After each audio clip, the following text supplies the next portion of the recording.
Hey guys, and welcome back to another episode of Food School Smarter, Stronger, Leaner podcast on a mission to inspire a world where food makes us better. Guys, my name is Shurina. I'm certified nutritionist, health nutrition coach, and basically I help people to improve, to change eating and other lifestyle habits based on science of nutrition, of behavior, science to feel, look, and do in life absolutely amazing. Because what we put on our plate, what we do as our daily habits, it really changes the quality of our health, of our fitness, and of our life. Guys, today we are talking about protein and some protein hacks that I use to get more of that protein that we all need. And if you're not motivated to eat protein because you think, or it's just for some bodybuilders or people into fitness, I don't really care that much about protein, protein, whatever. Guys, did you know that everything, absolutely everything in our body is actually made out of protein?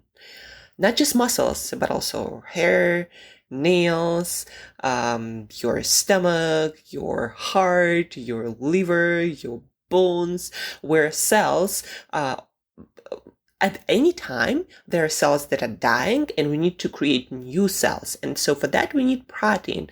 So if you are interested in your health, in anything in your body, then you do need to care to get enough protein. But then also, guys, protein is needed not to just build things. Well, actually, it's needed to make things, to make parts of different tissues and cells and organs. But also, the proteins are needed for the reactions, chemical reactions to make that happen. Meaning, for example, we don't need protein for a lot of our neurotransmitters or a lot of our hormones, those things that really change the state of our health and of our energy. And, neurotransmitters, they are needed to help our cells in the brain and different nerve cells in our body to communicate between each other, to make us move or make us feel or keep us motivated, right? So we don't necessarily need proteins to create all of these substances or hormones, for example, to make us also go and do things and feel sexy and have optimal energy levels and distribute our body weight in an optimal way.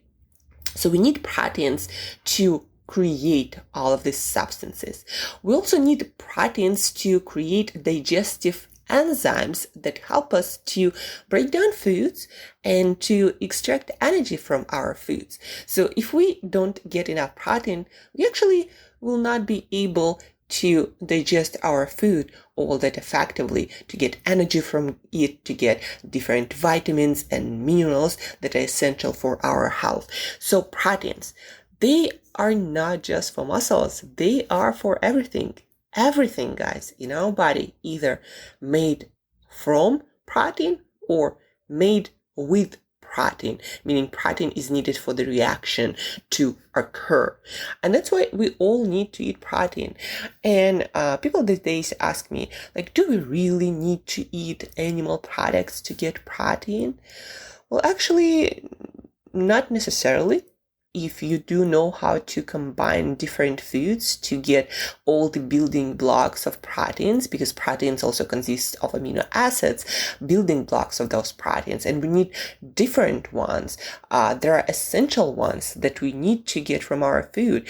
And most animal-based foods, they have all the building blocks in each individual food, like maybe chicken or fish, whereas plant-based amino acids or proteins, they don't have everything, all the building blocks we need to eat in one single food, like in a bean or a lentil, right? So we need to get variety, and you need to know how to combine all these different foods. And plus, Animal protein is more concentrated, so you need to eat less of actual food to get the same amount. And if you don't have a really strong digestive system, it's really hard for your body to get the protein you need from plant-based food, where the body has to work through a lot of fibers that very often is hard to break down to get all that protein. And for all of these reasons, animal protein is a more bioavailable, better, more effective option. Not that plant protein can't be done. It can be, but it's harder. It's objectively harder. And unless you have some, ethical concerns, unless you have something that really makes you, go like, I want to be plant-based, and that's it, the end of story. Unless you have that, I highly recommend you to get your protein from animal-based foods and use plants for all the other nutrients that we need, for the variety of fibers, for variety of vitamins and minerals that are much harder or impossible to get from animal-based foods. So plant-based foods are good for some things, and animal foods are good for other things. Not just for protein, there are also some nutrients like vitamin A, for example, that are much more bioavailable, again, easier to get from animal foods, or omega-3 fatty acids from things like salmon, right? So animal-based foods for protein are more effective. That's it. But even then, when we eat different protein foods, they have different variety and different different amount of protein in each food. And so sometimes my clients come to me and they say, well, I eat protein for breakfast, lunch, and dinner. I probably get enough. But then they still don't get enough because they eat things like eggs or yogurt that don't have all that much protein. I recommend to get 30-40 grams of protein per each meal. This number might not tell you a lot, but compare it to eggs or to yogurt. One egg has only 6 grams of protein. And so if you eat your protein from eggs, then it's very hard to get 30 grams from eggs. So you'll need to eat 5 eggs, right?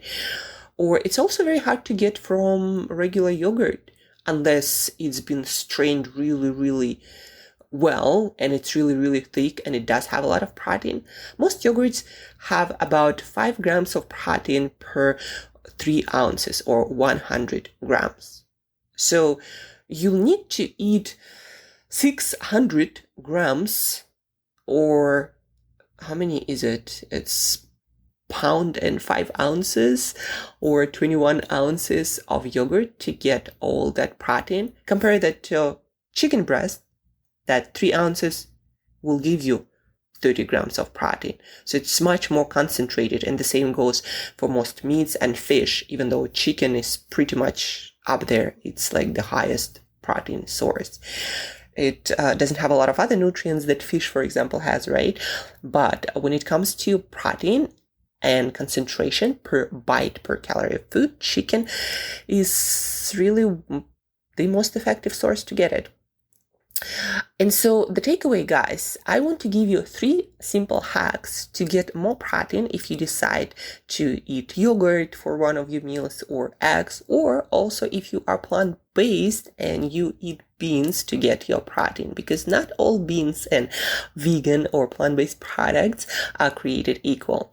So let's start with beans, actually. If you decide to get your protein for one of your meals from plant-based sources, from beans, then keep in mind that 1 cup of cooked beans and lentils has about 13 grams of protein.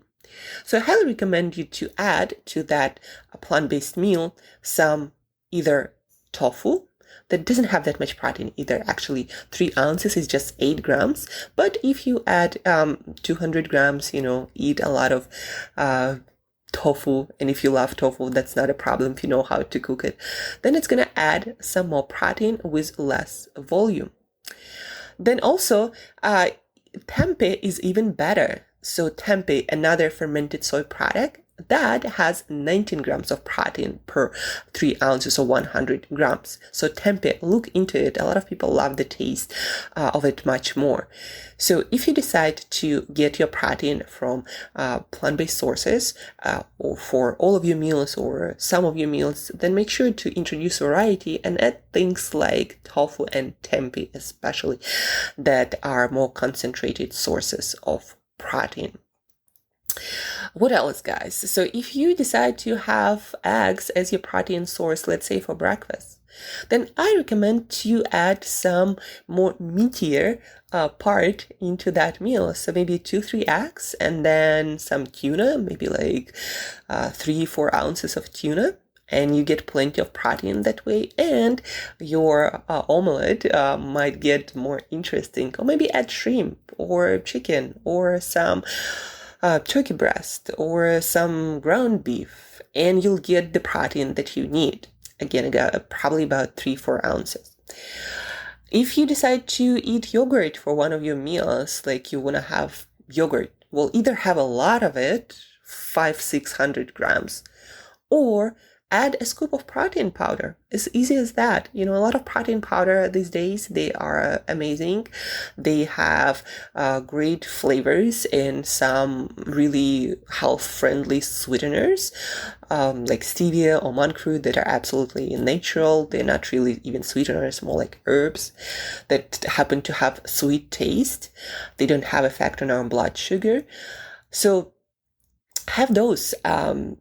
And have those with your protein powder, but add protein powder to your yogurt. Well, just 1 scoop and you get 30 grams of protein easily. So these are 3 upgrades to your meals, to your beans, to your yogurt, to your eggs, to make them truly high protein. And guys, I just want to remind you once again, protein, everything in our body is either made from protein or made with protein. So it's not just for muscles, it's for everything. As long as you are alive, you need protein for everything that is happening in your body. And yes, proteins are recycled, but we need to continuously replenish the stores of our protein, because the body doesn't store it. What you don't use in a day, it gets excreted out of your body, and then you need more protein again. So are you motivated to eat more protein? Hopefully you are, because again, everything in your body, everything you are, everything you're made of, and everything that is happening in your body needs protein to happen. So if you want to have healthy hormones, beautiful shining skin, beautiful hair and nails, and a lot of energy, and extract all the energy and vitamins and nutrients from your food, and not feel hungry and cranky and hangry, then you need protein for all of this. And especially if you are into fitness, if you are into athletic performance, not just muscle or bodybuilding, but also running, cycling, all kinds of fitness activities, they do require more protein compared to a sedentary person, right? So make sure to eat enough protein. And if you have any questions about any of your meals, guys, that you're not sure like how high the protein is, do you need to add more? Maybe you need to, eat less. Some people, do overdo it, and it's not necessarily the best idea to overdo anything. So feel free to reach out, and I'll help you to figure out whether you eat the right amount of protein and how to get the right amount and the right kind of protein for each of your meals. So reach out via email, angela@createyourself.today, or any social media where you find me. I'm especially active on Instagram at 1000yearyoung. So reach out, share this episode with another person who might be thinking that protein is, noise and bullshit, and they're not interested in eating it. So give them this episode to listen to, so they are also motivated to eat more protein, to look, feel amazing now and many years from now. Because a lot of problems, as you know, listening to this podcast take time to manifest, and we don't want that. We want to feel better, not worse. So share, re-listen to this episode, reach out if you need help. And guys, as usual, Thank you for listening. Thank you for tuning in. And till next time, eat better daily. And probably eat a bit more protein for me today.